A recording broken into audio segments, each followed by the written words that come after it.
Here's to the ladies who lead. Aren't they the best? Cheers. Welcome to another episode of the Koch Korner. I am Jeremy Koch, your host. I'm also the artistic director at Farmers Alley Theater. The Koch Korner is an interview series which is part of the Farmers Alley Theater at Home series, where I hope to inspire, educate, and entertain you, hopefully all at the same time. I interview community leaders and arts leaders and art makers from across the country, mostly in the Kalamazoo area, who are dedicated to enriching the theater while creating opportunity for equity and access to all who love this art form. And tonight, I have three ladies who are leaders in the Kalamazoo arts community. And I'm so grateful to have them here. Before I bring them out, I do have Joan Harrington, Emily Duguay from Western Michigan University, and Julie Nemets, who is an entrepreneur, marketing guru, and whiz, and on the Farmers Alley Board of Directors, and a dear friend of mine. Before I bring them out, I do want to say that I think I love women who lead, and I think we need more women to lead in the business world, and especially in the political world. Women are very capable, and I think it's time that they took the reins from the men who have been doing things for far too long and not always in the best way. So let's get to it, shall we? I will put my wine down and I will introduce my guests. First up, we have Joan Harrington and Emily Duguay, and I'm going to give them a little bit of an introduction here. Emily joined Western Michigan University's Department of Theater following 7 years in New York City, where she was first a performer, like me, and then served as a general manager of Off-Broadway's Zipper Theater and Belt Theaters. Prior to that, she served as the general manager of the Art Party, a not-for-profit theater company founded by Alan Cumming and Nick Philippou. She worked as the company manager for Configuration Dance in Cape Cod and New York's Chamber Dance Project. She has developed a new curriculum for a recently approved BA in Arts Administration, which serves as a growing cohort of students studying the business of show business at Western Michigan University. She's also very active in the work of Theater Kalamazoo, volunteers as a co-chair of Western's We Vote, a nonpartisan organization committed to increasing civic engagement among students, something I alluded to that's very important. Welcome, Emily. Thank you. Thanks for being here. And let me just introduce Joan, since we've got her beautiful face right here in front of us. Dr. Joan Harrington is the director of the School of Theater and Dance at Western Michigan University. She's a director/dramaturg and has taken her across America, from Oregon Shakes to the American Place Theater and as far as the Edinburgh Festival in Scotland. Most recently, she directed Americus at the Cincinnati Playhouse in the Park. She is a contemporary theater scholar whose research explores theater pedagogy and practice with a specific focus on the creative process of playwrights and directors. She has engaged with theater artists from New York to Japan to Great Britain to Nigeria, and has written and edited 8 books and over a dozen books, chapters, and journal articles. Please welcome Joan Harrington. Thank you, Jeremy. Happy to be here. Thank you for being here, ladies. I really appreciate it. Thanks for having me. Yeah, so I guess this is sort of ubiquitous and kind of cliche, but how are you doing? That's a loaded question. Yes, it is. Yes, it is. Especially today, or this week especially. But all things considered, how are you? How is your soul and heart? My soul is actually pretty full right now, in that we have our students back on campus with us. Yep. And the majority of the work that's happening in the School of Theater and Dance is face-to-face. So we have students in classes with their professors. We have students working on a live production.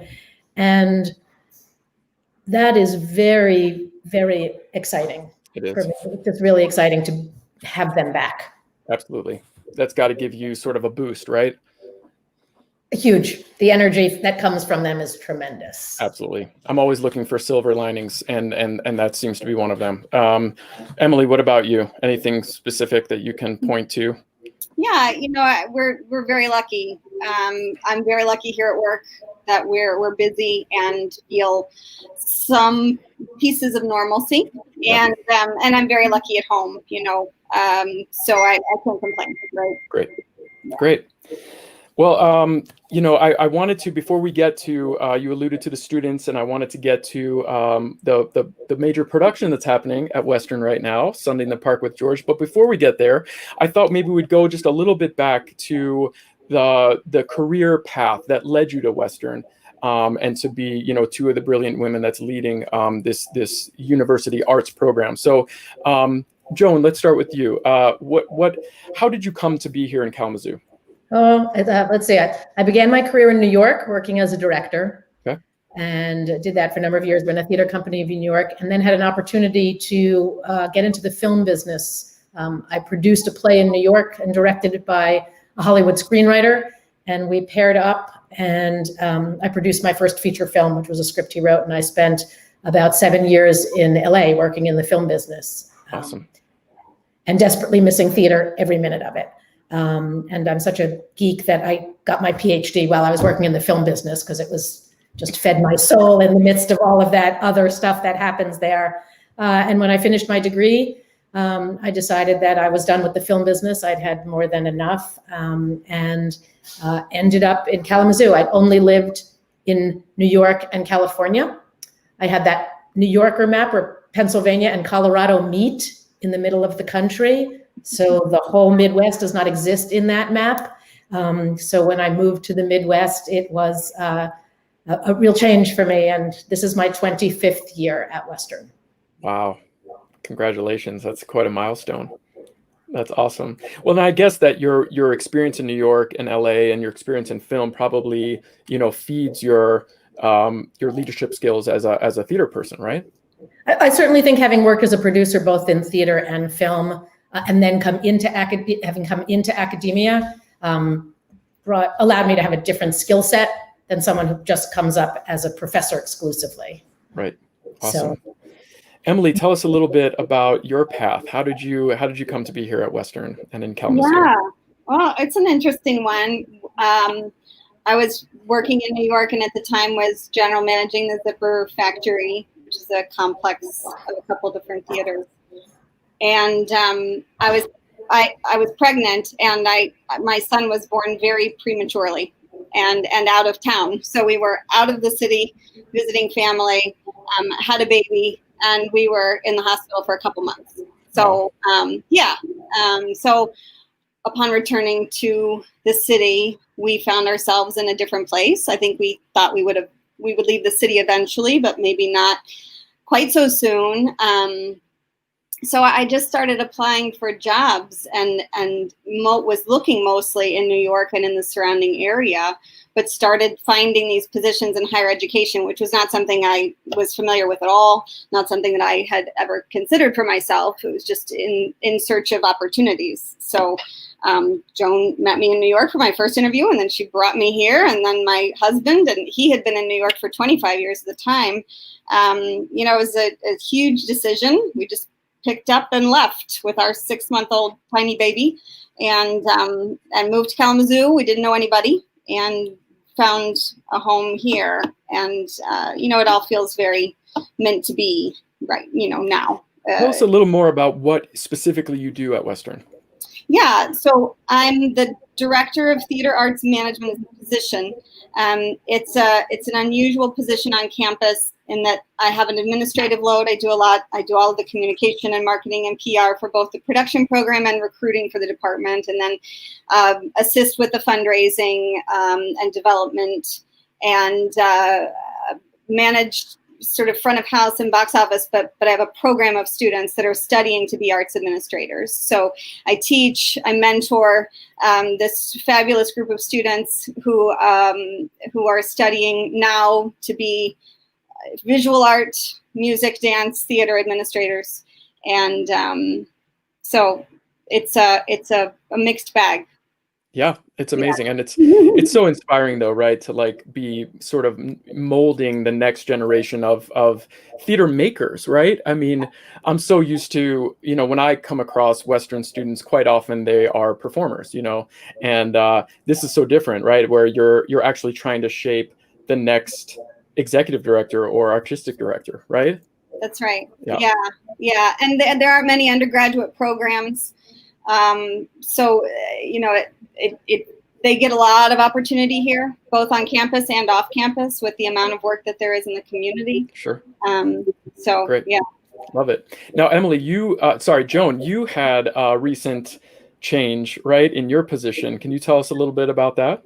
I did. I was for 24 years at Western a professor and then chair of the Department of Theater, and now I am the director of the forming new School of Theater and Dance in the college, and we're very excited. The College of Fine Arts has a School of Music and a School of Art, and it had a Department of Dance and a Department of Theater, and we are empowered by the collaborative relationship that we've always had. We've always been close, dance and theater. We do a lot of work together, and saw a lot of opportunity for us to grow and to do a lot of exciting new work as one unit. So it's exciting. The programs will retain their integrity and the strength that each of them have, but we're just a lot of really amazing things that we're going to be doing together. So we're excited. So it sounds like, because you're so sharp and you're so intelligent, that Western has decided to really take advantage of that and have you lead 2 departments instead of 1. Is that what I'm hearing? Yes, but Megan Slater, who is my associate director in the school, is also very brilliant and very capable. So we'll be a very good team, I hope, moving the school forward. I know Megan is great. In fact, you may not know this, but I competed for Western Michigan University's Dancing with the Stars. I was there. I saw you. I know. I'm just teasing. I know you were there. Great. You were terrific. It was a great evening. It was a lot of fun, and she was awesome. She's a great host, and Jeremy Blair did a great job choreographing, and It was a really fun evening. Anyway, not here to talk about me. So Emily, do you have any, career highlights, whether it's before or during your time at Western, that you wanted to maybe touch on? No, I think for me, when I moved to New York City, and I moved just after 9/11, and was working for Radio City during the Christmas Spectacular with the amazing Linda Haberman. I just had this fabulous year of summer stock theater and moving to the city, and then discovering I didn't want to perform anymore and embracing that. And, I did the Radio City Christmas show, which was fabulous and hard. And I saved a bunch of money, and I was able to move to the city with my now husband, boyfriend at the time. Right. So there was so much happening, and I got to move to the city. I didn't have to worry about working for a while. Because of the money I made on the Christmas show. And then I decided I didn't want to perform anymore. And that's a journey, right? Yeah.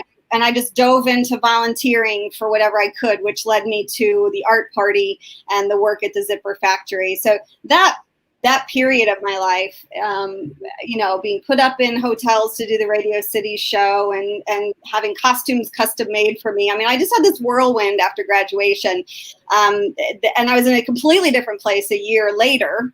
But I'd say that's probably one of the most exciting times in my life in terms of my career and how I got here. Yeah. That's awesome. I mean, it's a similar thing for me, having done I still perform, but, coming here to raise a family, and feeling like Kalamazoo is a little bit more, less hectic, less expensive, less cutthroat, and you can really just sort of relax and raise a family. And that's, when you have a family, that's the number one priority, right? Mm-hmm. Yeah. Joan, what about you? Any special highlights that you wanted to touch on? I think that the opportunity to direct shows and take them to the Edinburgh Fringe Festival was really a highlight for me, and those were student productions. So I took students over there, and the shows that we took Good Death, which was a show that really explored the right to die. And when we arrived in Edinburgh, the Scottish legislature was debating whether that they should make that legal across the country. So we arrived at a particularly amazing moment for that. We did Women of Troy, Women of War, which we didn't know would arrive in Europe while Abu Ghraib was exploding. So the opportunity to take our students into an environment with theater that is insanely relevant politically and socially to the people that we're presenting it to, I think were real highlights of my directing, producing work. Absolutely. And then working at the Cincinnati Playhouse this year, Cincinnati Playhouse in the Park this year was extraordinary for me. The company that I work with, Universus, are just stunning artists. So it was really humbling to have the opportunity to do that with them. And the show was amazing. I got to see it. Oh, Yeah. awesome. Fabulous. Yeah, I'm jealous. I would love to go to Edinburgh someday. I mean, that sounds like such a fantastic experience for those who are a part of it or get to witness. Did you get to see some other things as an audience member too while you were there? Oh, absolutely. You know, Yeah. you perform each day in your 2-hour time slot, and then in any other 2-hour time slot, pretty much from 6 o'clock in the morning until midnight, there's about 100 other things that you can choose to go see. Oh, that sounds so great. That sounds so great. I want to just point out something. I want to thank people who are watching. I want to thank those who are commenting. I forgot to mention earlier that we want to hear from you, and that if you are watching right now and you would like to comment, put your thoughts and questions below. If you are not able to, realize that you might need to go to streamyard.com/Facebook so that we can see your thoughts and comments and questions. So thank you. We have some people putting some comments in there. So I got some fans out there, Joan and Emily. Let's talk about Western. You know, what does school look like? How are teachers teaching? And then let's talk about the major production that's going on right now in the Fountain area. Tell me about teaching first. I don't know who wants to tackle that one, but I'm just curious about how classes are going. Well, we've moved all of our performance classes into our biggest spaces, so that the students can be 6 feet apart or 10 feet apart if it's a voice and movement class. The students are masked. And so that's a change for them. Some of our classes are divided if the room isn't big enough. So the design classes, half the class might be on Tuesday and the other half might be virtual. The other half might be on Thursday. My class, I'm teaching to 3/4 of the students who are live in the room and 1/4 of the students who are virtual. So I'm synchronously teaching to 2 different populations. So I'm just going to shout out to my faculty and my staff who have made the commitment to be in the room with the students. And it is a challenge for them. I mean, they're just learning all sorts of new skills in terms of how to deliver the material and engage with the students. And we have a tent, you know, we're teaching outside. We're keeping everything clean in between. So in addition to teaching, we're also cleaning every surface in between every class. And so that's a whole new responsibility for everybody. Absolutely. Wow. Okay. Emily, what about for you? Are you teaching live? Are you virtual? What's going on? Yeah, my class is a hybrid. Tomorrow morning, we have our first virtual session. I taught my first class outside. I taught my next class. Joan got me a bigger space. I did, a beginning of a class inside, moved part of it outside, had a guest artist that joined us in a different space. I mean, we're really just making it work. I hold my phone or my computer sometimes because for my class, I let the students choose how they want to attend. If they're not comfortable coming to class, they stay home and they attend class virtually. So it's requiring flexibility. It's just requiring, grace and understanding. If the student is at home, their level of participation isn't as high, but that's their choice. But to me, it was important that they have the choice to attend class. And tomorrow we're virtual because the content lends itself to that. So I'm mixing it up. Do you see that going into the future? Like, do you see even when someday COVID is not quite so prevalent and has such a stranglehold over the country, maybe 2-3 years down the road, do you see some things still being virtual, or do you see it all going back to the way it was before? I think that, on any good day at the end of January, about half my class is missing because they've been plowed into their driveway. So if those students who can't get to campus can join the class in another way, I think that's a great opportunity. If a student isn't feeling well enough and doesn't want to share their germs, any kind of germs, and they can stay home and join the class. So I think the model will change. I think there will be the hybrid, what works best today. Can someone join from somewhere else? I think we've engaged far more expansively with artists from afar. When I went virtual last spring, I brought to my class these amazing guest artists from all over the country. I think re-engaging with those opportunities will definitely be something that everyone will continue to do. Absolutely. I mean, we're looking for silver linings. Farmers Alley is thinking, what we're doing some online stuff, and we're going to talk. And we did a live performance, which we're going to talk about Sunday in the Park in a moment. But thinking about how in the future we've had a lot of people. Maybe they're snowbirds. They're not in Michigan for the cold months. Now we can send them a link if we record it properly. We can send them a link and they can watch. Or someone isn't feeling well, they can't make it to the theater, rather than cancel or exchange their tickets. Maybe we can send them a link to watch from home. So yeah, I think that again, with this, trying to look for those silver linings and make the best of a difficult situation. So it sounds like you guys are doing that too.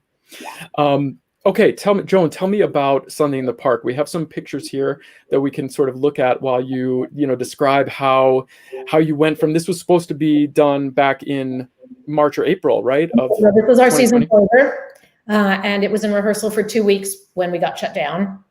And we thought that would be the end of it. And then when we started planning for the fall, it occurred to us that the weather is nice enough in September and we could do it outside. So we put it back on the dock, and it went into rehearsal in the middle of August. Here it's at its tent, rehearsing outdoors in the tent with the students 10 feet apart and masked to ensure their safety. This is the Richmond Center for the Visual Arts. We're performing in front of it in the Miller Plaza. So you have sort of the view from the back of the house, as it were, here. It presented an infinite number of unforeseen teeny little challenges. Every day there'd be like, oh, well, we didn't think about that. And, ooh, we didn't think about that. And, oh, how are we going to do that? But the first thing my team said on opening night was, when are we producing outside again? Wow. So they were really on board. They really enjoyed it. On board. We're thinking about May now. Wow. Well, I see you have, the audience members are also socially distanced too, right? Yes. So Emily, do you want to speak? Emily has just been a master of managing the production from that point. There's no playbook for this, but yeah, thanks. I mean, it's been definitely a team effort, but beautiful, chalked. Of course, we had a technical director create a template that we lay down on the floor to make this beautiful square out of chalk. Patrons are buying pods, and so their family household group or whoever is in their bubble can sit together in that pod. They have a 3-foot aisle between them in addition to being 10-foot squares. And patrons, performers, and everyone has a mask on for the entire performance.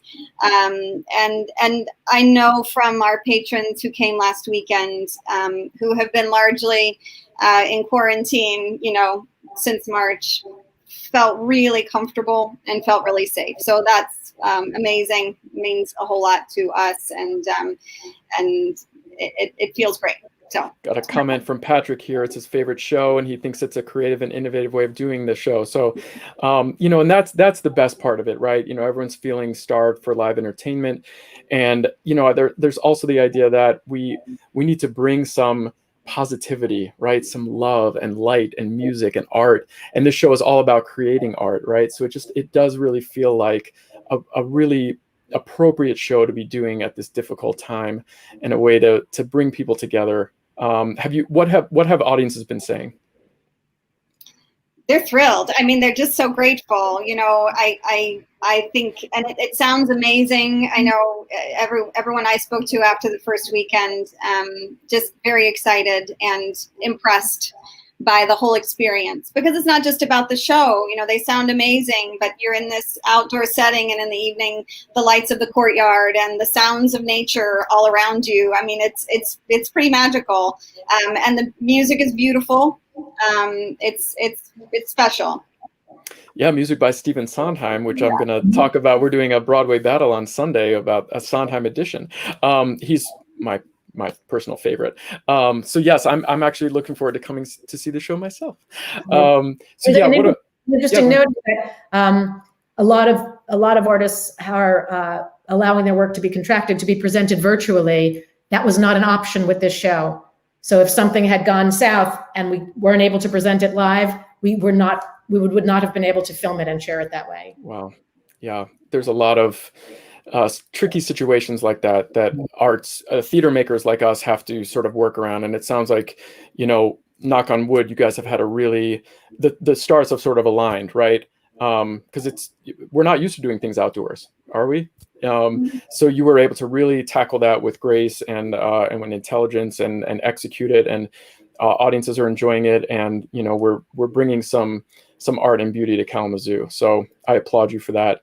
And it seems like you're obviously continuing to lead the Western Michigan theater / arts department like a lady would lead, with grace and smarts and proper execution. So congrats. So before I let you go, I'm just curious about, tell us how long the show runs and how people can get tickets.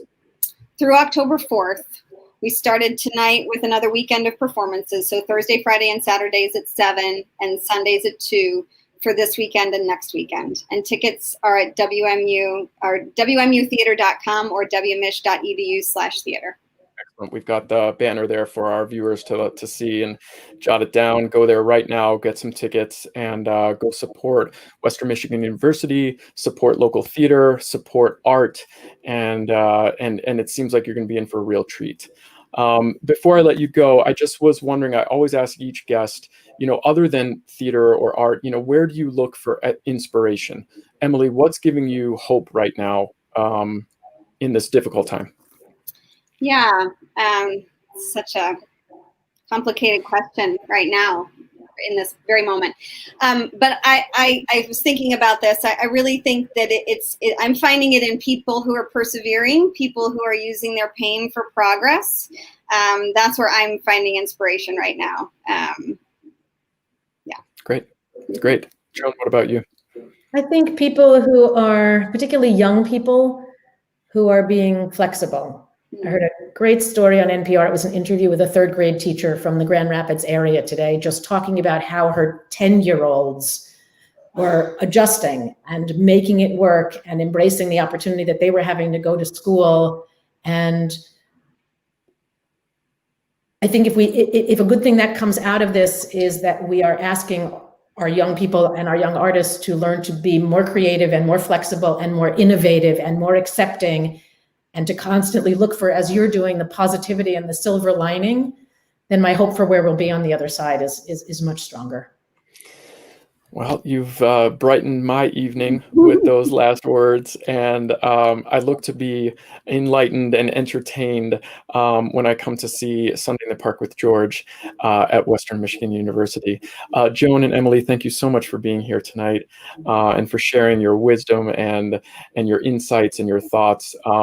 You definitely are two of the major leaders in the Kalamazoo arts community, and we're all grateful. Well, thank you, Darren. Thanks for having us. It's been a pleasure to be with you. My pleasure. You have a great night. You too. The outdoor theater is something that I think a lot of theater makers like Farmers Alley and other theaters across the country, especially, Rob Weiner last night when we discussed our upcoming season alluded to a quote from Oscar Eustis at the Public Theater, that we have to sort of reimagine what theater is and how we do it.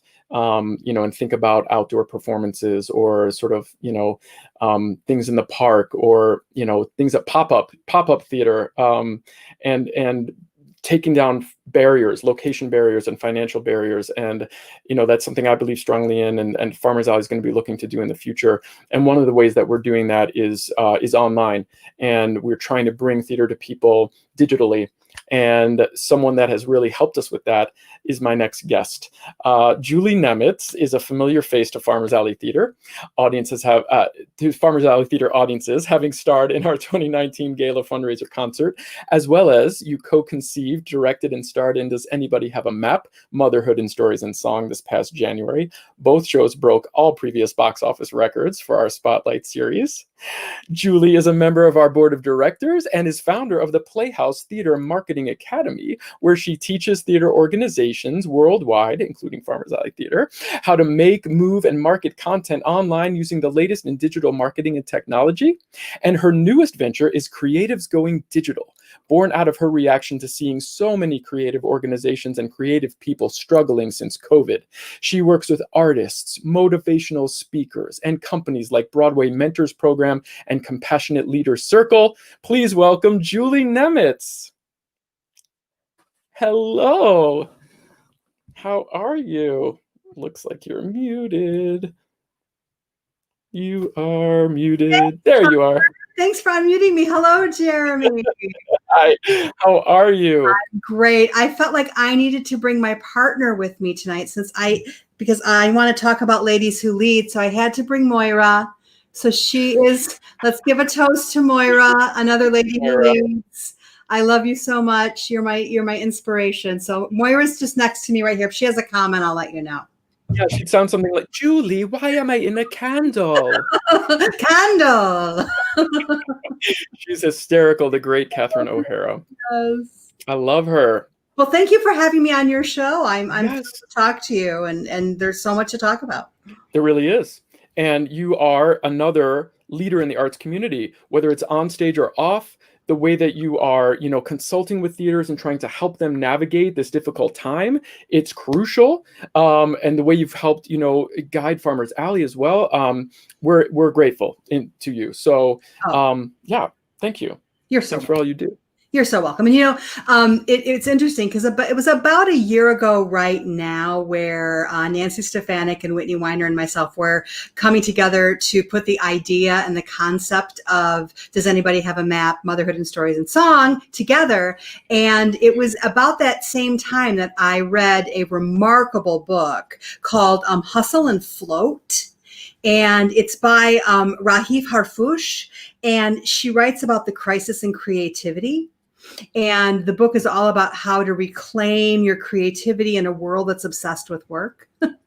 And for myself, spending, like Emily and Joan, spending a good chunk of my career in New York City, I had definitely, along with all the skills I gained as a marketer, I also was obsessed with work. And reading this book during that time of putting and collaborating and putting a show together really changed what I saw and what I wanted for myself in this next act in my life. And so what I realized was that a lot of theaters across the country are in desperate need of modernizing their marketing strategies. And digital marketing is not going away. It's only getting stronger and stronger.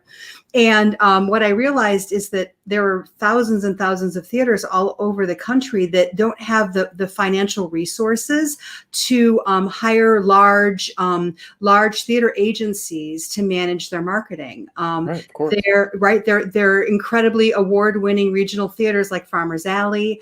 They are community theaters all over the country. And so I came up with this idea to create an academy where people can join and learn about digital marketing and help kind of control how their messages are getting out on digital and creating the right type of creative that gets audiences excited and wanting to come to the theater. So what a great idea, huh? Yeah, it makes sense. And I think it's really caught on, right? You have quite a few client members. Tell us about that. Right. So when I dialed into this and was ready to go full time, of course, COVID hit, right? So talk about timing.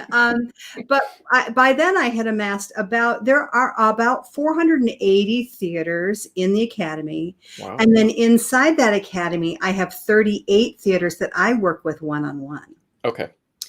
So I work with them. I do master classes every week on different digital marketing techniques. I bring in guest artists. I bring in guest speakers who are experts in things like digital technology and digital analytics, all that fun stuff that theaters across the country need to know, but they're working on half staff. They're working on reduced staff, and they're trying to keep theater moving forward. And that's basically my tagline for everything I do now is let's all just get together and try to keep theater moving forward through what is arguably the most challenging and devastating thing to happen to the arts community in my lifetime. Oh, absolutely. I mean, so many industries, but especially the arts community. I mean, Broadway is shut down. It's literally shut down right now. So it's so scary. And if you can support any arts organization, I mean, of course, we'd love you to support Farmers Alley. There's a lot of other worthy organizations out there as well, nationally and locally. So please consider that because this industry has been hit really hard. And can I make one plug there? Of course. There is an incredible organization that's gathering steam and gathering power inside of Washington. And if you check out the hashtag Be an Arts Hero, or go to beanartshero.com. It doesn't matter if you're an audience member, you are a supporter of a theater, you are a donor, or you are a sponsor. If you care about the arts and you care about what Washington can do for the $56 trillion that the arts gives back to our economy, then I would love for you to visit them and try to support them with what you can, even if it's just your time or supporting them on social media.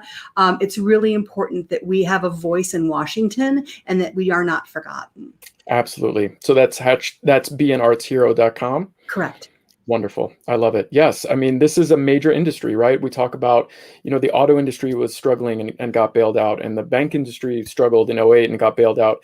The arts industry is struggling. There are no jobs right now because no one feels comfortable going into a room with other people and breathing in that air. And so we need some help too, right? Yeah, I mean, let's think back to May and June. What was sustaining everyone during those dreadful months of shelter in place? The arts. Entertainment. Right. You Right. were watching it on your computer, on your phone, on your television, whether your Netflix was dialed up to 50, you were watching content created by artists. That's right. That's right. All right, soapbox gone. Okay. And we're back. So let's just give our viewers a little bit of history. How did you come from New York to Kalamazoo? Yeah. So, I like to say I rose up through the ranks of the media and marketing world. At the height of my career, I was a vice president of marketing for a very large ad agency. I was managing huge accounts like Procter & Gamble and Johnson & Johnson and Disney and Verizon and Microsoft. And I was flying all over the country, and I was seeing my family not that much. And we had made the decision to move back to Kalamazoo, to be closer to family, but also to find a community again. We living in New York with a family was not realistic. So we moved out to the burbs in New Jersey, to your hometown of Maplewood, New Jersey, actually. Yes. Shout out to Maplewood. Yay, I love you. But we migrated back home. It's kind of full circle. We came back to Kalamazoo, and, my husband, Rich, has been fortunate to perform in shows at Farmers Alley and loved every second of it. My kids come to all the shows, but it was really great to find a community again. And I knew that I wanted to be a part of the theatrical community again after spending so many years in marketing. So that's kind of where I wound my way back into Kalamazoo. Well, and your dad, Mr. Art Nemets, of course, yes. is a leader in the community. And legendary. So you grew up here, right? He's legendary. And he and his good friend and my mother-in-law, Kathy Muley, and they've done a lot of theater together. And so, that's another legendary theater person. And so, and that's what theater can be sometimes. It's sort of a family thing. And, our two families, are so connected, and, everyone that comes through the Farmers Alley door, we try to treat as family. So, my parents actually were performing in How to Succeed in Business Without Really Trying together. My mom was playing Hetty LaRue when she found out she was pregnant with me. That's crazy. So I like to say through osmosis, I fell in love with the theater, and I've been in love with it ever since. Yes. And, ironically, I don't know if you know this, Jer, but the very last musicals I did in my entire career were Into the Woods and Fiddler on the Roof right before I left Kalamazoo after college. And I haven't done theater since. Well, I mean, those were the last two book musicals. Okay. Yeah. I went on a different career path with solo singing, but right. yeah. So I've always had a huge heart for theater, and that's why I love waking up every morning and helping theaters across the country. And it sounds like that's what you're doing. Yeah. Tell us about Creatives Going Digital. Yeah. So here's what happened. COVID hits, right? And I start getting these phone calls like, hey, Julie, that stuff you're doing for theaters? Can you do that for me? Like, can you help me? I really need help with my digital marketing. I need help strategizing and figuring out what my brand is and figuring out how to make this whole machine work. The 3 pillars of digital marketing: your website, your email marketing, and your social media marketing. They needed help. They were people, they were organizations, they were companies. And I realized I had this aha moment in late June. I was like, wait a minute. There's also an opportunity to reach out to artists who are, of course, organizations and theaters are struggling, but artists are truly struggling. Their income has been completely decimated, and they're all looking for ways to make money. Yep. Your wife is probably one of the prime examples, who, when theater shut down, she started making pies and selling them on the internet. Brilliant. And there are so many other people that are in that same mindset. How do I figure out what I do? And I'm a really creative expert at something. How do I get it online and get people to buy it so I can start making money? Right. And that's what I'm doing now too. So I'm a little busy. Awesome. You got your website there. If anyone is watching this and is wondering, how she does it, or is wondering how she can help you, go to creativesgoingdigital.com. And then if you are a theater maker, if you run a theater organization, you can also go to, what's your website for Playhouse? You can go to ptma.live/info. There it is. There's the banner right there. Check those out. This is a whole new world, right? And, a lot of us are used to doing theater traditionally, and not many of us are used to doing things virtually. And so we need some help with that. Got some comments coming through. Pat Ziegler said he loves the Nemets and Muley family. And then Kathleen Weissert loves the Muleys, Koches, and Nemetses and Weiners. Kathleen loves them all. Kathleen is just a ray of sunshine, isn't she? Yay, absolutely. And she wears teal and she knows how to do jazz hands. So she does. That is very true. Those are things that she's very knowledgeable about. Okay, tell us about the new interview series that you're launching on the Farmers Alley at Home platform. So I've had so much fun producing all of the Farmers Alley Theater online content since we kind of launched in April-ish, right? It was like April, we kind of figured out we needed to start doing something because, if you're a theater or a theater, the most important thing through COVID was to stay connected to your audiences, stay connected to them through your website, your email, and your social media. Okay. Farmers Alley took my advice, and we're doing so great. I'm so proud, and it's been a joy producing and creating all this content with you guys. And then we were trying to figure out what season 2 might look like. And I think, was it Robbie that said, okay, Julie, do something. And I was like, oh, okay. Maybe I can do something once a month. I can commit to that. Sure. So I came up with this idea called Dinner and a Show. Okay. With Julie Nemets and friends. There's the cute little logo. So once a month on Thursdays, I'm going to log on to this very same platform, and I'm going to talk to some of my friends, and we're going to talk about 2 of my favorite topics, which are cooking and food and theater. And so I'm really excited. I'm really excited to invite people on my show that I don't know so well, because I want to get to know them. And my first impression of them will have been from the stage. Yes. So I want to get to know, there are people that I've seen on the Farmers Alley stage that I'm like, wow, that's an impressive person. I want to get to know them better. And so I want to invite people on and maybe we'll share some recipes. We'll probably share some cocktails. Sure. And we're going to talk theater. Sounds great. When am I going to be? When are you going to have me on? Stay tuned. I'm planning it out. Okay, I will stay tuned. I do know you very well, though. You do. I think you know my number, and I think you know where I live. I think so. Well, that sounds like a lot of fun. It's going to be fun. Yes.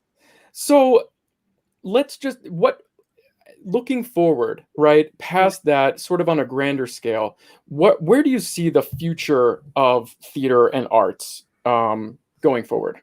And I'm lucky because I have, I sometimes, in Kalamazoo, we kind of feel like we're in a little bit of a bubble. And I'm really lucky to be able to work with theaters from the San Francisco Bay to Maine and everywhere in between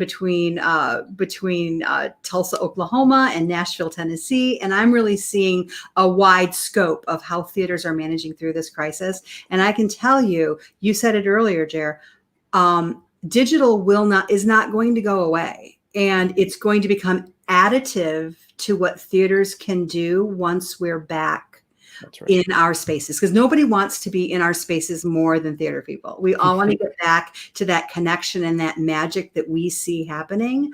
But the truth is, to build up our digital strategy and build up our digital content strategies is really important, because we want theater to be inclusive and open to all. That's right. And the way to do that is to this is classic marketing 101. Give them easy entry points that aren't threatening, aren't complicated, and aren't expensive. Yeah. Right? There's a reason why the Gillette razor is the price. There's a reason why things are priced certain ways, because we want people to try them and trial and see them. And then they become lifelong lovers of the art form, and we get them in our doors. That's right. And so it's sometimes a controversial topic to some, because there are theater stalwarts that are like, I've heard I will die on the mountain of not doing theater until I'm back in my space. And I worry about those theaters, because we want our audiences to get younger. We want those millennials that have kids at home and can't go to the theater. We want those high school kids. We want them to at least come into our theater experiences in the way that they're most comfortable doing it. That's right. And it's always evolved, right? I mean, absolutely. We go from the Greeks to the Romans to Shakespeare, and it's always evolved in a certain way. And I'm sure there were stalwarts that were like, body mics, I hate body mics. Well, now it's like with these musicals, like you kind of have to have a body mic. So there's always adaptations that have to be made. And, you and I grew up in the theater, right? I mean, since birth, I've been a theater person. Not everyone's like that. So how do you introduce someone to it that's not used to it? Their parents don't take them. You've got to come up with those ways to create the next generation of theater goer, right? Mm-hmm. Yep. And digital is one way, or, something in the park, something that's free, something that, makes sense. And that's the way that we can grow our audiences and keep the art form alive. Yep. Got to do it. Especially right now. Okay. Final question. Yes. What, other than the arts and other than all the amazing things that you're doing, what else is giving you hope right now? Where are you looking for inspiration? Oh, my kids. They're pretty positive through this whole thing. I think Great. it's been interesting being a working from home mom. I'm sure Emily can empathize with this, having younger littles, but hearing how they interact in school when they're virtual, and hearing them talking with their friends and FaceTiming and Zooming. I just have a lot of hope for them to be the ones to help fix what's not working so well. So I'm finding inspiration from the kids right now. Awesome. And you have 2 young ladies that you're raising, right? I do. Eliza is 11 and Lucy is 15. And I bet they're pretty smart like their mama. And I bet you they're going to be leaders somehow, some way in the future.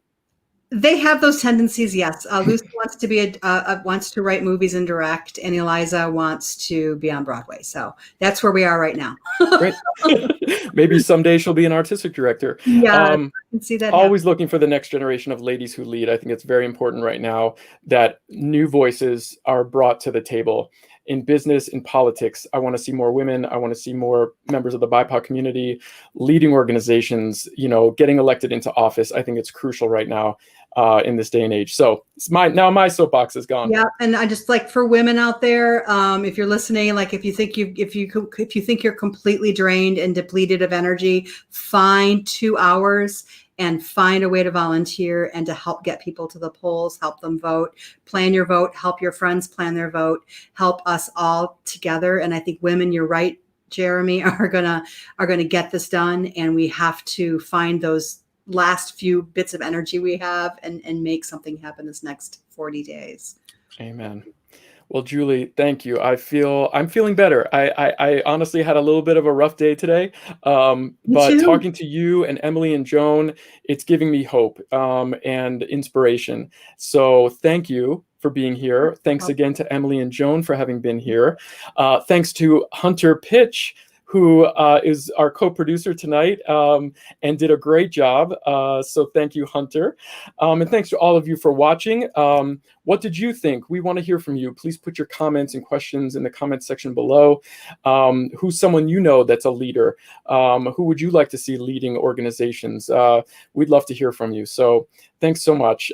And Patrick, thanks for watching. I know you're a big fan of everyone tonight. And Lucy, Julie's daughter, was watching as well.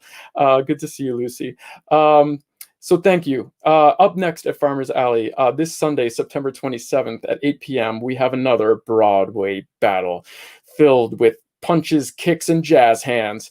This time, it is a Sondheim edition. I alluded to this earlier. He is my favorite Broadway composer and a living legend, and we're going to pay homage to him a little bit. Adam Weiner is going to host, and the three contestants are Deneen Muley Koch, my wife, Brian Muley, my brother-in-law, and DJ Butcherelli, who is a frequent performer at Farmers Alley. He starred in a few shows with us and is a great guy and very knowledgeable and very charming as well. And they are going to deal with questions all related to Mr. Stephen Sondheim, such as, what musical would you like to see made into a movie? There are some of them that have already been done, like Into the Woods and Sweeney Todd, but maybe there's another one that you'd like to see. How about you? Do you have a favorite Sondheim show or Sondheim song, or one you want to see turn into a movie? Put in the comment section below, or better yet, tune in this Sunday at 8 p.m. on Facebook Live and YouTube Live. You don't want to miss it. So please, as always, follow us on the socials on Facebook and Instagram. Please like and subscribe to our YouTube channel. If you're able to, I know I mentioned this earlier, if you're able to make a donation, we could certainly use the support. Please go to farmersalleytheater.online/give. We would really appreciate the support. And so for everyone, for Julie and Emily and Joan and Hunter, I'm Jeremy Koch, and in the spirit of art and theater, which is always collaborative, I want to remind us that we all need to work together to make the world a better place. Thanks so much for watching, and we'll see you next time. Good night.